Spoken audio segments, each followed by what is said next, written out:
வாங்க இன்னைக்கு எறா 65 தான் பார்க்க போகிறோம். இது பார்த்தீங்கன்னா கடையில் வாங்க 65 மசாலா தான் சேர்த்துருக்கேன். இருந்தாலுமே எவ்வளோ அரிசி மாவு எவ்வளோ கடலை மாவு சேர்க்கணும், அது கரெக்டாக போட்டால் எப்படி நமக்கு கிறிஸ்பியாக வரும்ன்றது சொல்லியிருக்கேங்க. கண்டிப்பாக நீங்கள் முழுமையாக பாருங்கள். வணக்கம், இது உங்கள் ஆர்எஸ்டி ஹோம் குக்கிங். யாராவது என் சேனலில் ஃபஸ்ட் டைம் பார்க்குறீங்கன்னா சப்ஸ்கிரைப் பண்ணிட்டு பக்கத்துக்கு பெல் ஐக்கனை கிளிக் பண்ணிக்கோங்க. இப்போ வாங்க நம்ம வீடியோக்குள்ளே போகலாம். ஃபஸ்ட்டு இது மாதிரி ஒரு பவுல் எடுத்துக்கோங்க. அதில் நான் கொஞ்சமாக மஞ்சள்தூள் சேர்த்துக்கிறேன். ஏன்னா எறான்றதுனால கொஞ்சம் நீச்ச வாசனை நமக்கு வரும். என்னதான் நம்ம அதை வாஷ் பண்ணி மஞ்சள் உப்பு போட்டு வாஷ் பண்ணாலுமே கொஞ்சம் நமக்கு அது ஸ்மெல் அடிக்கும். அதுக்காக நான் மஞ்சள்தூள் சேர்த்துக்கிறேன். இது பார்த்தீங்கன்னா நம்ம சிக்கனுக்கு வாங்குற சிக்கன் 65 மசாலா தான். இது எந்த கம்பெனியும் நீங்கள் எடுத்துக்கோங்க. நான் பார்த்தீங்கன்னா இந்த கம்பெனி எடுத்திருக்கேன். அது ஒரு 2 ஸ்பூன் சேர்த்துக்கலாம். சேர்த்துட்டு 2 ஸ்பூன் அரிசி மாவு நான் சேர்த்துக்கிறேங்க. 1 ஸ்பூன் கடலை மாவு. நான் கொஞ்சம் எக்ஸ்ட்ராவாக ஒரு 1/4 ஸ்பூன் சேர்த்துட்டு 1/4 ஸ்பூனு கடலை மாவு சேர்த்துக்கிறேன். சேர்த்துட்டு இது நல்லா நம்ம கலந்துக்கலாம். இதில் நீங்கள் லெமன் இருந்தாலும் லெமன் கொஞ்சமாக புழிஞ்சிக்கோங்க. என்கிட்ட லெமன் இல்லாதாலும் நான் புழியல. இதுக்கு தேவையான அளவு உப்பு இதையும் சேர்த்து நல்லா நம்ம கலந்து விட்டுக்கலாம். எல்லாத்தையுமே நம்ம கலந்துட்டு அதுக்கப்புறமா கொஞ்சம் கொஞ்சமாக தண்ணி சேர்த்து நம்ம இதை இப்போது திக்கான ஒரு ஏதாவது இப்போ நம்ம பஜ்ஜிக்கெலாம் இது பண்ணுவோம் இல்லையா, அது மாதிரி நம்ம திக்கான பதத்துக்கு நல்லா கலந்துக்கலாம். இதில் கொஞ்சமாக இஞ்சி பூண்டு பேஸ்ட்டும் சேர்த்துக்கிறேன். நான் பார்த்தீங்கன்னா இந்த இஞ்சி பூண்டு பேஸ்ட் இடித்து தான் சேர்த்துருக்கேன். கொஞ்சம் கொஞ்சமாக சேர்த்து நல்லா நம்ம கலந்து விட்டுக்கலாங்க.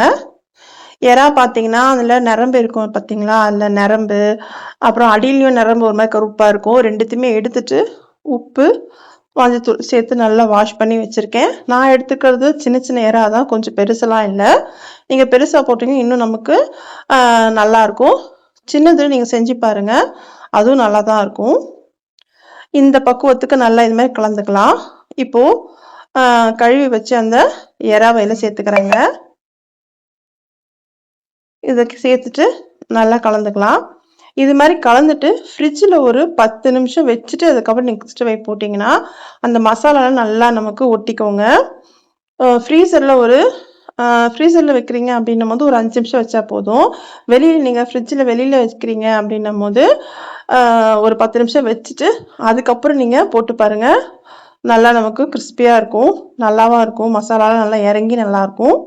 இப்போது அடுப்பில் எண்ணெய் வச்சுட்டு நல்லா காயிட்டும். காஞ்சதும் நம்ம மீடியமில் வச்சுக்கலாம் எண்ணெயை. அதுக்கப்புறம் நம்ம போட்டு எடுத்தோம்னா டக்குன்னு ஈஸியாக சீக்கிரமாக நமக்கு வெந்து வந்துடும். எறா பார்த்தீங்கன்னா நிமிஷத்தில் வெந்துடும். உங்களுக்கு எவ்வளோ எண்ணெய் சேர்த்துருக்கீங்க பாத்திரத்தை பொறுத்து நீங்கள் எத்தனை எறா நீங்கள் போட்டுக்கோங்க. போட்டுட்டு அப்படியே மீடியம்லேயே இருக்கட்டும். நல்லா அது பொங்கி வருது பாருங்கள். இதுமாதிரி நல்லா கொதிக்கட்டும். நான் பார்த்தீங்கன்னா கடலெண்ணெய் யூஸ் பண்ணுறேன், அதனால் கொஞ்சம் இந்த மாதிரி நுரையாக வருது. நல்லா இது மாதிரி கொதிச்சு கொஞ்சம் அந்த கொதிப்பு அடங்கினதும் அப்படியே திருப்பி போடுங்க. அப்போ நமக்கு அந்த மாவும் பார்த்தீங்கன்னா நல்லா வெந்துடும், எறாவும் வெந்திருக்கும், நமக்கு முறுமுறுனும் இருக்கும். இப்போ எல்லாத்தையும் திருப்பி போட்டுட்டு நான் உங்களுக்கு காட்டுறேன். அப்படியே மீடியம்லேயே இருக்கட்டும்ங்க, நல்லா செவந்து வரும். ஏன்னா நம்ம கடையில் வாங்குற மிளகாத்தூள் தான் சேர்த்துருக்கோம், 65 மசாலா தான் சேர்த்துருக்கோம். அதனால் கலர் ஃபஸ்ட்டே நல்லா தான் இருக்கும். உங்களுக்கு இந்த கடையில் வாங்கின 65 மசாலா வேண்டான்னா நீங்கள் வீட்டிலேயே தனி மிளகாத்தூள், கொஞ்சமாக உப்பு, கரம் மசாலா, ஏதாவது ஒரு கறி மசாலா, அதாவது சிக்கன் கறியோ இல்லை மட்டன் கறி மசாலாவோ சேர்த்துட்டு நீங்கள் கலந்துக்கலாம். அதுவுமே நல்லா தான் இருக்குங்க.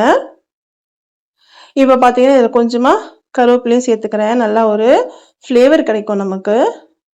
அவ்வளோதான், எடுத்துடலாம். இப்போ பார்த்தீங்கன்னா சூப்பரான இறால் 65 நமக்கு ரெடி ஆயிடுச்சு. கண்டிப்பாக நிமிஷத்தில் செஞ்சிடலாம். உங்கள் வீட்லேயும் நீங்கள் இது மாதிரி செஞ்சு பாருங்கள்.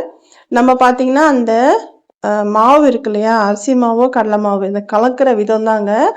இது மாதிரி கரெக்டாக நம்ம கலந்தோன்னா நல்லா கிறிஸ்பியாக கிடைக்கும். கண்டிப்பாக இந்த அளவில் போட்டு நீங்களும் செஞ்சு பார்த்துட்டு உங்களோட ஃபீட்பேக் எனக்கும் சொல்லுங்கள். இப்போ பார்த்தீங்கன்னா மீதி எல்லாத்தையுமே நான் போட்டு எடுத்துட்டேன். அவ்வளோதான்.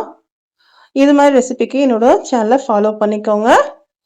என்னோட இன்ஸ்டாவையும் நீங்கள் ஃபாலோ பண்ணுங்கள். அதுவும் நான் கீழே லிங்க் நான் கொடுக்குறேன், இன்ஸ்டா லிங்க்கு, அதையும் நீங்கள் ஃபாலோ பண்ணுங்கள். அதுலேயும் நான் நிறைய வீடியோஸ் போடுறேங்க. தேங்க்ஸ் ஃபார் வாட்சிங்.